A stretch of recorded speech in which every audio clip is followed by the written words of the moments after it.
Chicken Incorporation specializes in chicken farming. Chickens are raised, packaged, and sold mostly on grocery chains. Chickens are accounted for the batches of 50,000. 50,000 chicken का एक batch होता है. At the end of each growing period, the chickens are separated and sold by grades. फिर chicken को जो है वो separate किया जाता है और उनको ग्रेड्स के मुताबिक बेचा जाता है. तो अब ये उनकी प्रोडक्ट्स बन गई हैं. पहले जो उन्होंने रेज किया 50,000 के चिकन्स को, वो इनका एक बैच था और वो बैच में एक ही वक्त में एक ही प्रोसेस सब पे चल रहा है, तो वो प्रोसेस कॉस्ट है. So grade A है and sold to large grocery chains. B, C are sold to other buyers. For costing purposes, chicken treats each batch of chicken as joint product. और हर एक बैच को एक joint product लेते हैं. The cost data for the batch of 50,000 chickens are as follows. 50,000 chickens के ऊपर जो उन्होंने cost data दिया हुआ है वो उन्होंने दिया हुआ है कि A के जो उनके पास chickens मिले हैं वो 25,000 हैं.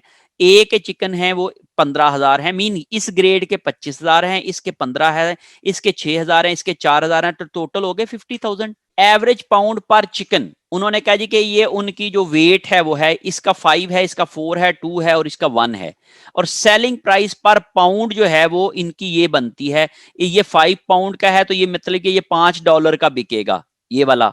और ये जो 4 पाउंड का है तो ये 0.75 पर पाउंड बिकेगा. मीन 4 मल्टीप्लाई बाय 7.75, तो इसकी सेल प्राइस आ जाएगी. और इसी लिहाज से इसकी आ जाएगी, इसकी आ जाएगी. The total joint cost for the batch वार 1,25,000. अब ये जो ज्वाइंट कॉस्ट है वो 1,25,000 है. अब ये हमने 1,25,000 इन चारों में डिस्ट्रीब्यूट करनी है. और ये डिस्ट्रीब्यूट किस बेस के तहत करनी है? Compute the cost allocation for each product using the relative sales value method. Relative sales value method के तहत हम लोगों ने इनकी जो है वो कैलकुलेशन करनी है. अच्छा जी, अब आप ये देखिए जी, रिलेटिव सेल्स वैल्यू मेथड करने के लिए मैं आपके साथ जो है वो यहाँ पे एक एक्सेल की शीट जो है वो शेयर कर लेता हूं ताकि आप लोगों को इसकी समझने में जरा आसानी हो जाए. नंबर ऑफ चिकन जो है जो हमें गिवन है, ए क्लास के 25,000 चिकन है, ए क्लास के 15,000 है, बी के 6,000 है, सी के 4,000 है. टोटल चिकन जो है वो 50,000 जो है वो हमें हासिल होते हैं एक बैच में से. इसके बाद हमने ये कहा कि उनका वेट पर चिकन क्या है. ये इसलिए हम लोग इसको ले रहे हैं क्योंकि हमें जो प्राइस दी गई है वो पर पाउंड दी गई है, तो इसलिए हमने नंबर ऑफ चिकन्स को पाउंड्स में कन्वर्ट करना है. तो हमने ये कहा कि एक चिकन का जो वेट है वो 5 पाउंड है, तो मैं इनको 25,000 को 5 से मल्टीप्लाई कर दूंगा तो टोटल नंबर ऑफ पाउंड्स आ जाएंगे कि इतने पाउंड जो हैं वो हमारे पास जो ए क्लास के चिकन के आ जाएंगे. तो 1,25,000 पाउंड इसके आगे 25,000 मल्टीप्लाई बाय 5, तो दैट इज 1,25,000. फिर उसके बाद 15,000 जो चिकन है हमारे पास ए क्लास के, उनके हर एक चिकन का वेट जो है वो 4 पाउंड है. तो 15,000 मल्टीप्लाई बाय 4 करेंगे तो 60,000 पाउंड जो है वो इस क्लास के वेट आ जाएगा. फिर 6,000 चिकन इसके हैं और इनका वेट 2 पाउंड है और ये 12,000 पाउंड इसके आ जाएंगे. 4,000 चिकन इसके हैं और इनका वेट 1 पाउंड है और ये 4,000 पाउंड इनका वेट आ जाएगा. फिर हम लोग इनकी प्राइस पर पाउंड के साथ मल्टीप्लाई जब करेंगे तो हमारे पास इनकी टोटल सेल्स वैल्यू आ जाएगी. हम ये एक्सपेक्ट कर रहे हैं कि ये इनकी सेल्स वैल्यू है. अब ये जो इनकी सेल्स वैल्यू है इसी की बेस के ऊपर हम लोग क्या कर सकते हैं, इनकी जो जॉइंट कॉस्ट होगी उसको एलोकेट कर देंगे. तो अब हम ये देखते हैं कि अच्छा भाई ये जो सेल्स वैल्यू है इसमें हर एक जो प्रोडक्ट है इसका पोर्शन कितना है, उसका परसेंटेज कितना है. तो उसके लिए बड़ा सिंपल है, 1,25,000 डिवाइडेड बाय 1,77,000 मल्टीप्लाई बाय 100 करेंगे तो ये इसका परसेंटेज आ जाएगा. तो हमने बेसिकली क्या किया, 1,25,000 इस क्लास का जो टोटल सेल वैल्यू है डिवाइडेड बाय जो ग्रैंड टोटल सेल वैल्यू है और मल्टीप्लाई बाय 100 किया. तो हमने हर एक की इस तरीके से सेल्स वैल्यू रेशो निकाल ली कि भी टोटल सेल में से जो ए क्लास है इसकी सेल वैल्यू है 70.6%, टोटल सेल में से ए क्लास की है 25.4%, टोटल सेल वैल्यू में से बी क्लास की है 3.4%, टोटल सेल वैल्यू में से सी क्लास की है 0.6%. और इस लिहाज से इसका जो टोटल बन जाता है ये बेसिकली वही 100% बन जाएगा जो हम लोगों ने यहां पे अभी कैलकुलेट किया है.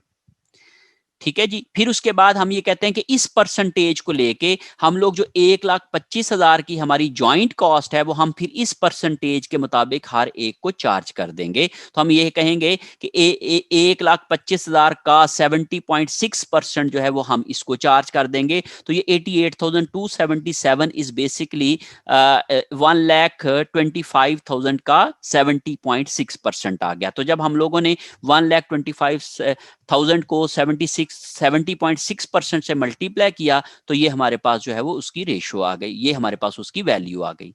फिर उसके बाद हमने ये कहा कि ए की जो वर्थ थी वो थी हमारे पास 1,25,000 को जब हम लोगों ने 25.4% के साथ मल्टीप्लाई किया तो ये हमारे पास 31,780 आ गया। फिर जब हम लोगों ने 1,25,000 को 3.4% के साथ किया तो ये हमारे पास जो है वो 4,237 आ गया। फिर उसके बाद हम लोगों ने जब 1,25,000 का 0.6% लिया तो ये 706 जो है वो इस तरह से आ गया। तो इस तरीके से हम लोगों ने 1,25,000 की कॉस्ट थी वो हमने इन तमाम प्रोडक्ट्स के अंदर जो है वो डिस्ट्रीब्यूट कर ली। और वो जो डिस्ट्रीब्यूशन बेसिस हम ले रहे हैं, जो वो किस बेस पे हम डिस्ट्रीब्यूशन कर रहे हैं, वो है हमारी रिलेटिव सेल्स वैल्यू। मीन जो सेल्स वैल्यू है उसके मुताबिक हम लोग इसकी डिस्ट्रीब्यूशन कर रहे हैं।